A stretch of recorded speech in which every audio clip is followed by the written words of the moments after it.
Cleveland actually turned out to be a great place to shoot. We had a very challenging, large, car sequence with a full-size runaway armored car. At 35 miles an hour, it hits, 2 or 3 cars and doesn't slow down a mile an hour. It keeps going. These cars are punched down the street, up on the sidewalks. Nothing stops this armored car. Because our second unit stunt team had to so own the streets, there was no way a city of New York size could give us the streets with that much latitude for the long amount of time that we need.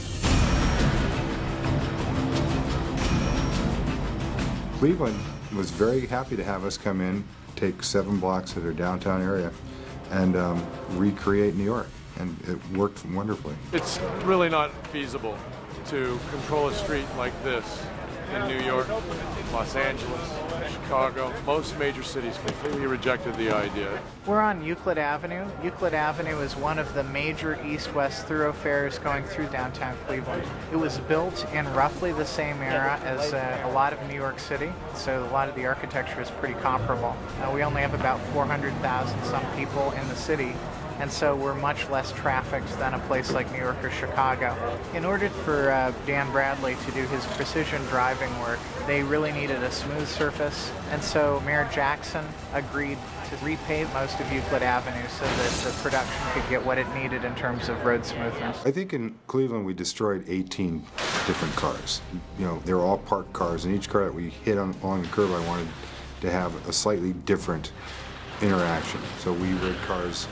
One we called the helicopter car, and it's a car that when the armored car clips it, it pushes it up into a station wagon parked in front of it, and as it drives by, it catches the rear end of it and causes it to spin and wind up in the street behind the armored car. Nick, yes, sir. Let's make sure that we have nothing but sedans in the oncoming traffic. I'm flying the arm over. Nothing but small cars. Copy that. Hey, buddy.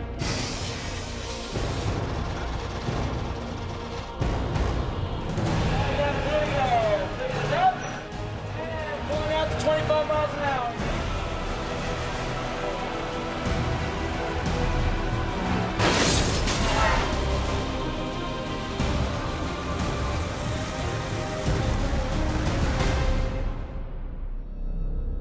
We were using a car that was designed to encase the cameras in steel so that we could drive into other vehicles without crushing the cameras. So it was sort of a mobile camera safe. My name's Tim Rigby, and I'm driving this camera vehicle to a near miss with the garbage truck here. I'm going to start about 300 feet back, get up to 40 miles an hour, and then back from that there's a deceleration, a series of lines that are going to break in progressive lengths to slowly decelerate me to the end mark. The rope decelerator it's a pretty simple idea. Our car at 40 miles an hour weighed about 115,000 pounds. So that's a lot of weight. Each rope I used takes 4,000 pounds of energy to break. So it's really simple subtraction. Every rope is 4,000 pounds, times that by 20 ropes, and then suddenly you have 80,000 pounds of deceleration. So every time a rope breaks, you're taking away that much energy.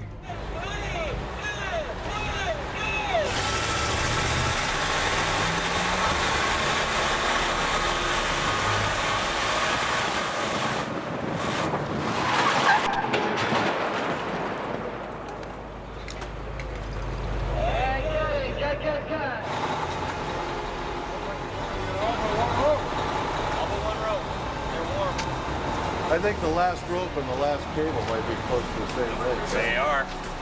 Maybe. The rope's 20 feet, the cable's 22. Uh-huh. So I'm sure the stretch in the rope. Uh-huh.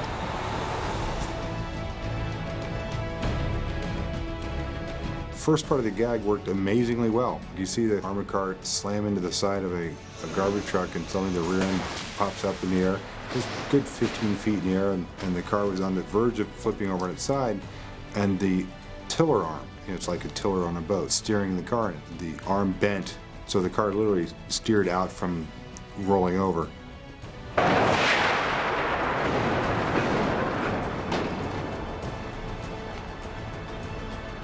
It was impossible and disappointing all in the same breath.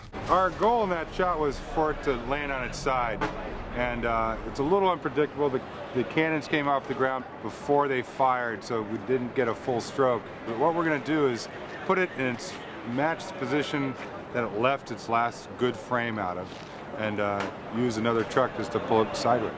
Sort of thinking on the fly, I looked at the shots I had and said, well, you know, we have to finish this today. I don't have any time to try it again.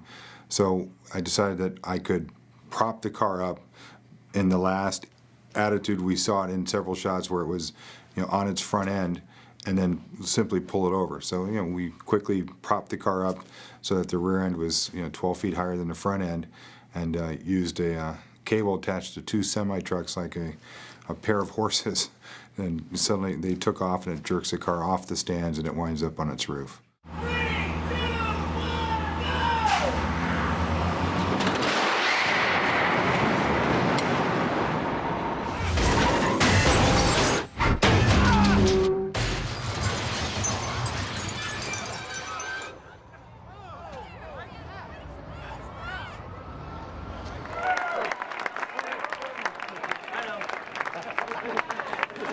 Cleveland Film Commission, thank you guys.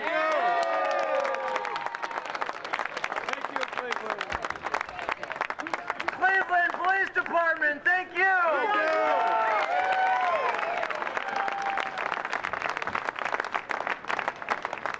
And to the crew, Spiderman, thank you for a great hard week.